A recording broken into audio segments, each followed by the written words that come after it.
Assalamualaikum warahmatullahi wabarakatuh. Innal hamdalillah. Allahu akbar.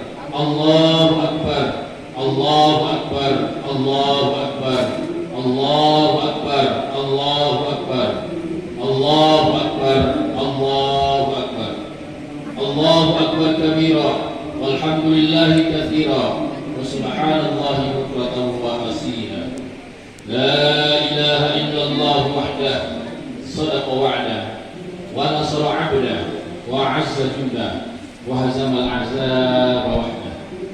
La ilaha illallah wa la na'budu illa iyyahu mukhlishina lahu ad-din walau karihal kafirun walau karihal munafiqun walau karihal zalimun. La ilaha illallah wallahu akbar walillahil hamd. Alhamdulillahi rabbil alamin wal 'aqibatu lil muttaqin wa la 'udwana illa 'alal zalimin. Asyhadu an la ilaha illallah wahdahu la syarika lah rabbal alamin wa ilahal mursalin wa qawas samawati wal ardh. وأشهد أن محمدا عبده ورسوله المبعوث بالكتاب المبين الفريق بين الهدى والضلال والغي والرشاد والشك واليقين. اللهم صل وسلم وبارك على سيدنا وحبيبنا وشفيعنا وقرة عيننا سيدنا ومولانا محمد سيد المرسلين وإمام المهتدين وقائد المجاهدين وعلى آله وصحبه أجمعين. أما بعد فيا عباد الله أوصيكم وإياي بتقوى الله عز وجل وتمسكي بهذا الدين تمسكا قويا. فقال تعالى في كتابه الكريم أعوذ بالله من الشيطان الرجيم بسم الله الرحمن الرحيم.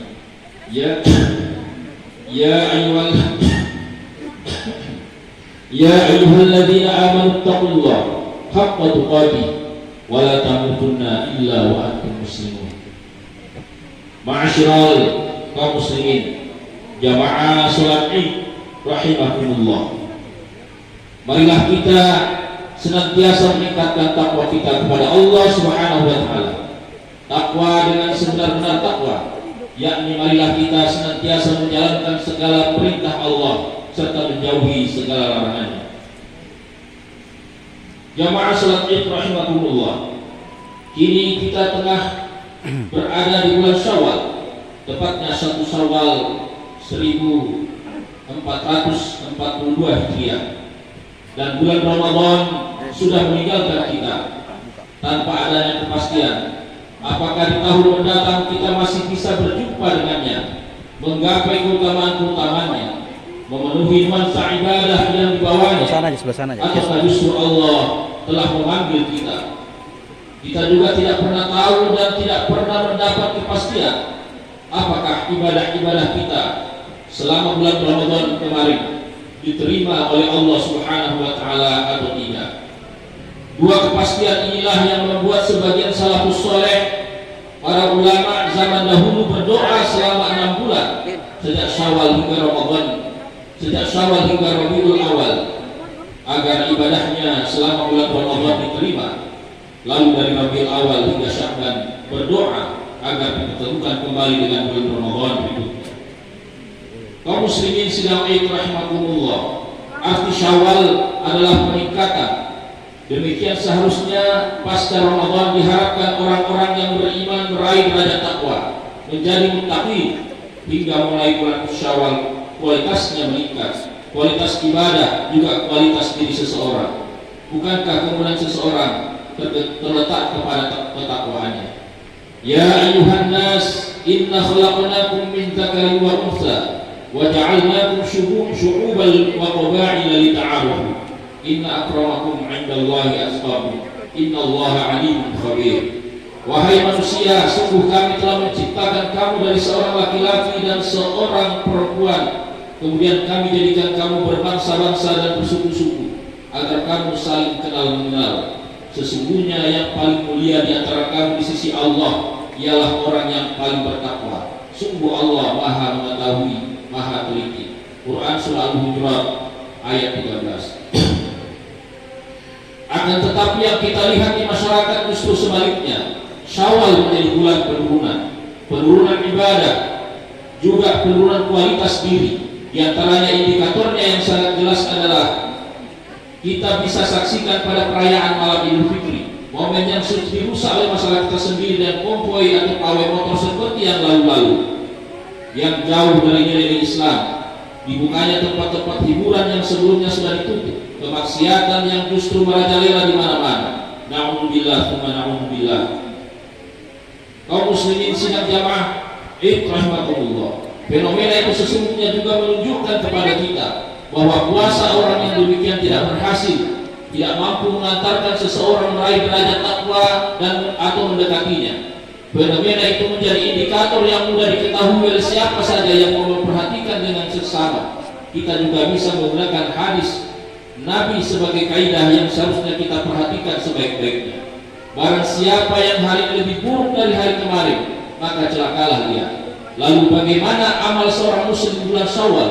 Barangkali dari kaidah umum dari hadis Nabi dan sekaligus sejalan dengan makna Syawal yang berarti peningkatan, maka harus ada peningkatan di bulan ini, dan peningkatan itu tidak lain adalah berangkat dari sikap istiqomah menetapi agama Allah, berjalan lurus di atas ajarannya. Fastaqim kama umirta wa man taba ma'aka wa la taqaw innahu bima ta'maluna basir. Maka tetaplah engkau Muhammad di jalan yang benar sebagaimana telah diperintahkan kepadamu dan juga orang yang bertobat bersamamu, dan janganlah kamu melampaui batas, sungguh dia maha melihat apa yang kamu kerjakan. Kaum muslimin sidang jamaah Id yang dimuliakan oleh Allah Subhanahu wa taala. Bulan Ramadan adalah bulan yang dinanti-nantikan oleh umat Islam, yang memang mereka menantikan bulan Ramadan itu, kemudian mengisinya dengan malam-malamnya dengan ibadah. Maka insya Allah pada tanggal 1 Syawal dia kembali fitrah. Dia kembali fitrah sebagaimana fitrahnya atau bersihnya bayi yang baru dilahirkan oleh ibunya. Karena itu kita berharap semoga ibadah kita selama di bulan Ramadan diterima di sisi Allah Subhanahu wa taala. Kaum muslimin sidang Id rahimakumullah. Dalam khutbah singkat ini kami sampaikan bahwa pada kesempatan ini ada 4 hal yang penting dalam hal merayakan Idul Fitri hari ini. Yang pertama adalah dunia Islam saat ini sedang mengalami keprihatinan karena adanya penjajahan di atas dunia yang sampai saat ini belum juga berakhir, yaitu penjajahan bangsa Israel atas Palestina, yang mana bangsa Israel itu mengklaim tanah hak milik Palestina sebagai tanah milik negaranya. Ya, ini adalah penindasan terhadap umat Islam, di mana ada sekelompok manusia mengaku-ngakui tanah milik orang lain sebagai tanah haknya. Itulah bangsa Israel yang tadinya luas daripada negara Palestina itu sangat luas, tetapi makin lama makin dipersempit oleh Israel. Itulah bangsa Israel yang di dalam Al-Quran disebutkan 3/4 dari firman Allah menceritakan keserakahan dari bangsa Israel. Bangsa Israel atau Bani Israel adalah bangsa yang paling serakah di dunia ini. Dari zaman ke zaman itu dibuktikan dalam sejarah. Bagaimana mereka dari kalangan bangsa Israel ini ditakdirkan oleh Allah Subhanahu wa taala sebagai bangsa yang cerdas dan umat yang diutamakan di atas umat-umat yang lain di waktu itu. Dari mayoritas para nabi dan rasul itu berasal dari bangsa Israel, supaya ada yang membimbing mereka dalam kebenaran, tetapi justru mereka membunuh para nabi dan rasul. Bukan itu saja, mereka mendustakan ayat-ayat Allah. Innal ladzina yakfuruna bi ayatillah, sesungguhnya orang-orang yang mengkufuri ayat-ayat Allah. Innal ladzina yakfuruna bi ayatillah wa yaqtuluna an-nabiyyin, mereka membunuh para nabi, wa yaqtuluna alladziina minan nas, dan juga mereka membunuh manusia yang menegakkan kebenaran. Itulah karakter bangsa Israel. Karakter bangsa Israel adalah bangsa monyet. Pernah lihat monyet? Monyet itu adalah binatang paling serakah. Mereka selalu merasa kurang. Itulah monyet. Dia sudah punya harta, dia sudah punya segala-galanya, tapi perutnya tidak pernah kenyang. Itulah monyet. Monyet itu kalau dikasih pisang dia tangkap dengan tangan kirinya, dikasih pisang ditangkap lagi tangan kanannya, kemudian dimasukkan ke dalam temboloknya. Temboloknya sudah penuh oleh pisang, oleh makanan, dia belum puas. Perutnya sudah kenyang oleh makanan, monyet itu belum puas. Justru dia dikasih pisang lagi, dikasih makan, dia tangkap dengan kakinya, kedua kakinya. Itulah bangsa monyet, bangsa Bani Israel. Janganlah kita menjadi bangsa monyet. Janganlah kita menjadi bangsa Israel yang suka merampas hak daripada saudara kita, merampas hak tanah milik daripada saudara kita. Siapa, kata Rasulullah, yang merampas sejengkal saja milik tanah saudaranya, maka dia akan dijepit oleh 7 lapis bumi dan juga 7 lapis langit, dan dia selama-lamanya berada dalam neraka jahanam. Na'udzubillah, tsumma na'udzubillah. Bulan Ramadan adalah momen yang paling bagus untuk berbagi, untuk menyadari, untuk memberikan hak kepada saudara kita sesama muslim, terlebih sesama muslim. Dengan non-muslim saja kita harus berbaik hati. Dengan tetangga-tetangga kita yang non-muslim kita harus jaga hak-haknya, jangan sampai diganggu ketentramannya. Apatah lagi kita sesama muslim harus menjaga hak-hak saudara kita. Haram darahnya untuk kita tumpahkan saudara kita sesama muslim. Tapi siapa saja saudara kita yang merampas hak kita, harus kita ambil kembali apa yang menjadi hak kita itu. Kaum muslimin sidang sholat id yang berbahagia, begitulah bangsa Bani Israel yang sampai sekarang di bulan Ramadan kemarin mereka membombardir dengan bom, dengan senjata, dengan segala macam mesin senapan otomatis menyerang Masjid Aqsa, membubarkan secara paksa sholat tarawih yang dilaksanakan di Masjid Al-Aqsa. Tapi alhamdulillah pasukan Hamas membombardir mereka dengan bom, dengan roket, langsung ke pusat militernya, yang menyebabkan mereka juga kaum bangsa Bani Israel ini atau Zionis Israel ini tercabik-cabik kekuatannya. Yang kedua, di negara kita sendiri sampai saat ini penuh dengan keprihatinan. Keprihatinan itu yang pertama adalah banyaknya bencana alam yang terjadi di negara kita ini. Itu disebabkan karena banyaknya perbuatan dosa yang dilakukan oleh para pemimpin kita dan juga rakyatnya sendiri. Karena itu yang bisa menyelamatkan daripada negara kita adalah kita sendiri, jika kita bertaubat kepada Allah Subhanahu wa taala, taubatan nasuha secara nasional, agar supaya negara kita ini dilindungi oleh Allah Subhanahu wa taala dan dijanjikan sebagaimana dalam Al-Qur'an, baldatun thayyibatun wa rabbun ghafur, yaitu negara yang diberkahi, diridhoi oleh Allah Subhanahu wa taala dan senantiasa dirahmati oleh Allah Subhanahu wa taala. Yang ketiga, situasi dan kondisi pandemi COVID-19 yang sampai saat ini juga belum berakhir. Di Bontang yang meninggal dunia akibat terkena terkonfirmasi COVID-19 sudah berjumlah 120 orang. Mudah-mudahan jangan sampai mendekati angka 200. Kita bermohon kepada Allah dari perlindungan penyakit COVID-19 ini, melindungi diri kita, melindungi keluarga kita, dan melindungi tetangga-tetangga kita. COVID-19 tidak akan pernah reda kalau kita sendiri tidak mengantisipasinya dengan 3M. Yang pertama, memakai masker.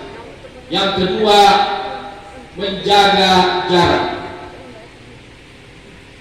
Yang ketiga, melakukan mencuci tangan. Selalu rajin mencuci tangan. Mencuci tangan di dalam Islam, di dalam ibadah berwudu adalah sesuatu yang pertama kali kita lakukan sebelum melakukan melakukan rukun-rukun wudu yang lainnya. Kenapa?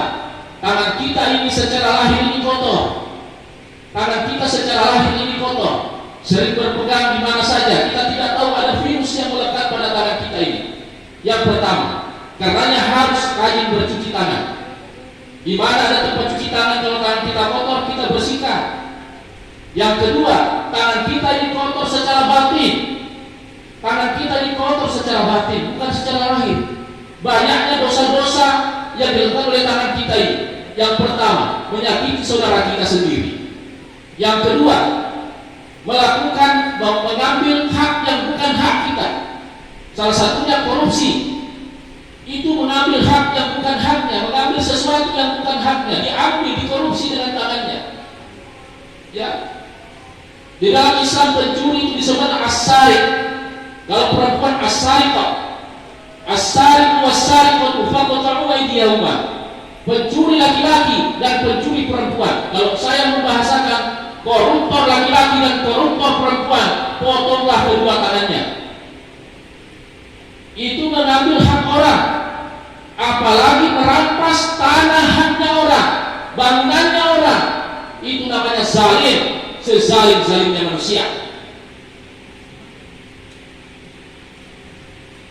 Maka dari itu, tangan kita ini harus dibersihkan. Dibersihkan dari penyakit lahir dan juga penyakit batin. Justru dengan membersihkan tangan kita, salah satu caranya adalah membersihkan tangan kita dari penyakit batin adalah sering-seringlah membantu orang. Sering-seringlah bersedekah dengan tangan kita ini. Karena tangan kita ini nanti yang akan bicara di yaumil akhir. Kedua tangan dan kedua kaki.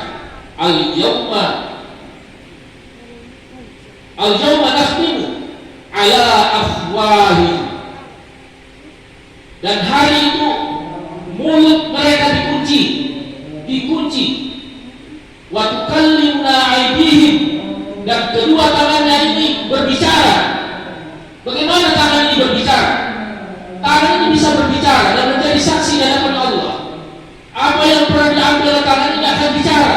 Pernah mengambil haknya orang akan bicara. Pernah korupsi uang negara akan bicara. Wa tukallimuna aydihim wa tashhadu arjuluhum, dan kedua kakinya juga menjadi saksi. Kemana saja kaki ini melangkah? Apakah melangkah ke tempat-tempat yang dimurkai Allah atau ke tempat-tempat yang diridhoi Allah Subhanahu wa taala?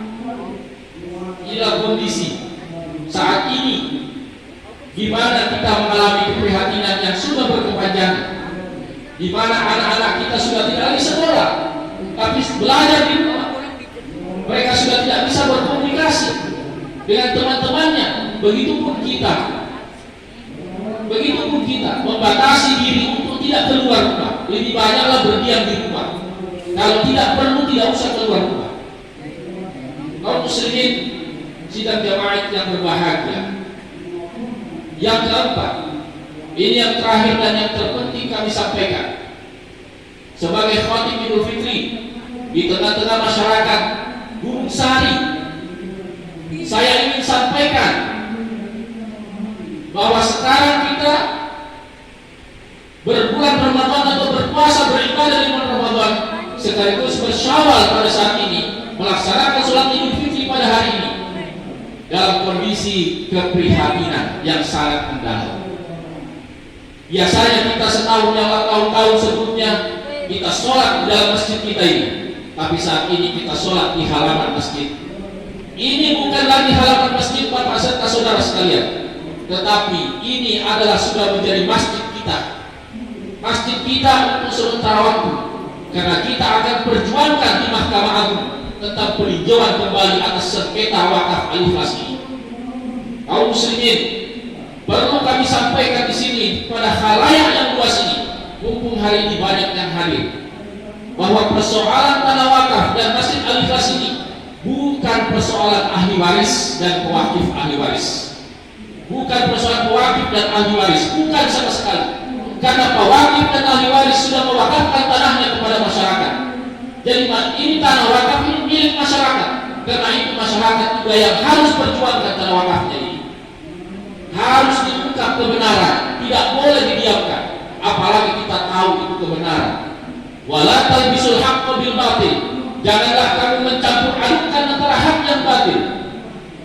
Tahu kita itu salah, tahu kita itu benar, tapi kita tidak berani mengutarakannya. Padahal kita tahu. Bagi yang tidak tahu bertanya, ada masalah apa sebenarnya sehingga bisa diuruskan. Tanah wakaf ini adalah tanah wakaf dari orang tua kita almarhum Haji Tohor dan Haji Junaid, yang saat ini istrinya masih hidup, bernama Haja Muaidah, yang berpesan kepada bapak-bapak semua yang menerima wakaf ini supaya wakaf ini dipertahankan untuk kepentingan umum, bukan kepentingan kelompok tertentu atau organisasi tertentu. Harus diperjuangkan. Yang pertama. Yang kedua, dalam persengketaan ini kita harus menyadari bahwa yang kita hadapi adalah saudara kita sendiri sesama muslim, yang sholatnya sama seperti kita, kiblatnya sama seperti kita, nabinya sama seperti kita, kitabnya sama seperti kita. Karena itu harus disadari sepenuhnya bahwa mereka itu saudara kita sama seperti kita. Akan tetapi dalam hal memperjuangkan kebenaran kita harus setegas-tegasnya. Tetapi dalam hal sesama muslim harus ditanamkan kasih sayang sedalam-dalamnya. Tetapi dalam hal menyampaikan kebenaran harus tegas. Itu diterapkan dalam rumah tangga kita. Apa itu? Pukullah, didiklah anak usia 7 tahun.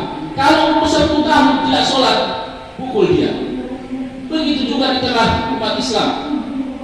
Kalau ada 2 orang bersengketa, yang satunya zalim, merampas hak orang, maka kelompok yang zalim itu harus kita perangi. Memerangi dalam arti konteks negara hukum di negara kesatuan Republik Indonesia. Tidak boleh mengambil tindakan sendiri yang melanggar hukum, berimplikasi kepada hukum. Jangan sampai tangan kita ini menyakiti saudara kita sendiri, yang menyebabkan kita berdosa nanti dunia akhirat. Ini yang harus dicamkan saudara-saudara semuanya kaum muslimin yang berbahagia. Kita harus menjaga apa yang menjadi hak kita itu, termasuk ibu-ibu yang ada di sini ikut memberikan dorongan kepada suaminya, kepada anak-anaknya untuk mempertahankan tanah wakaf. Apalagi momen Idul Fitri ini 1 Syawal 1442 Hijriah. Janganlah dinodai, janganlah dikotori. Marilah kita saling memaafkan. Saya pribadi merasa sedih dengan kondisi ini, dan saya pribadi tidak mengendaki seperti itu. Umat Islam itu ibarat satu tubuh. Kalau satu tubuh yang sakit, bagian tubuh yang sakit, maka yang lain juga akan merasakan sakit. Itu yang terjadi di tengah-tengah kita ini. Kita disakiti, kita dizalimi, tapi kita mampu bersabar. Karena ya ayyuhalladzina amanu isbiru.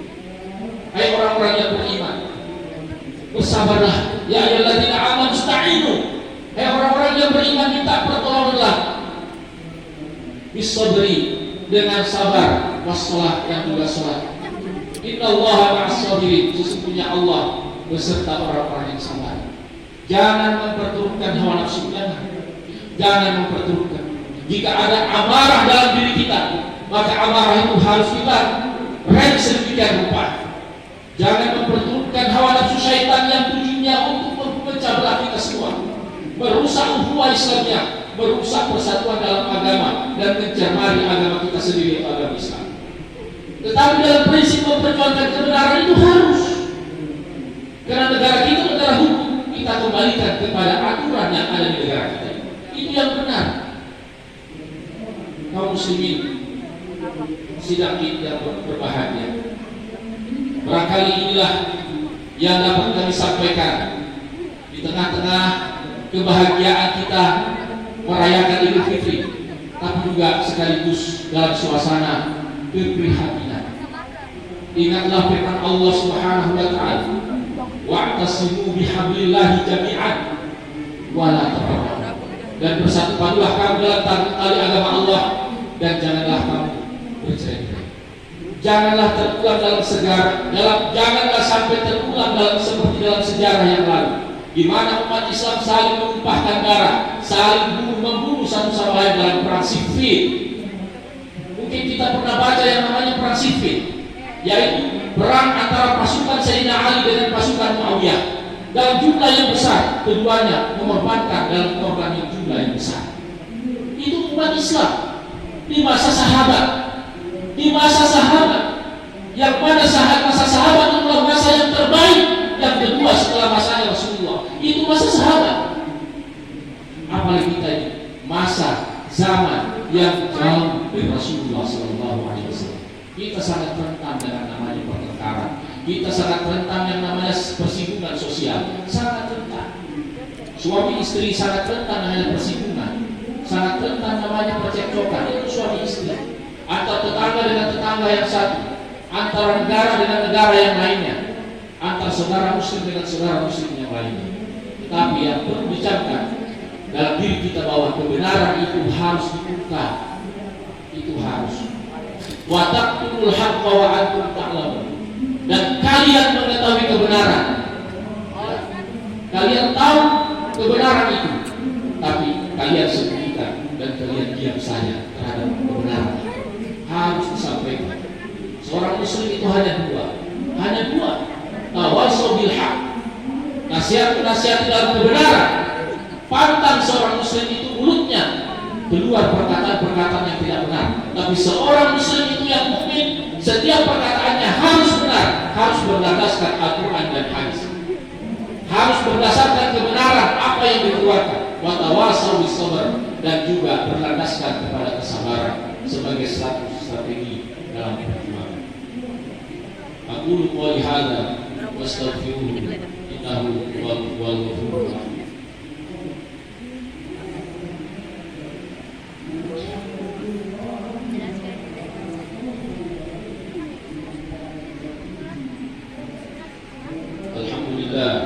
Alhamdulillahirabbil alamin.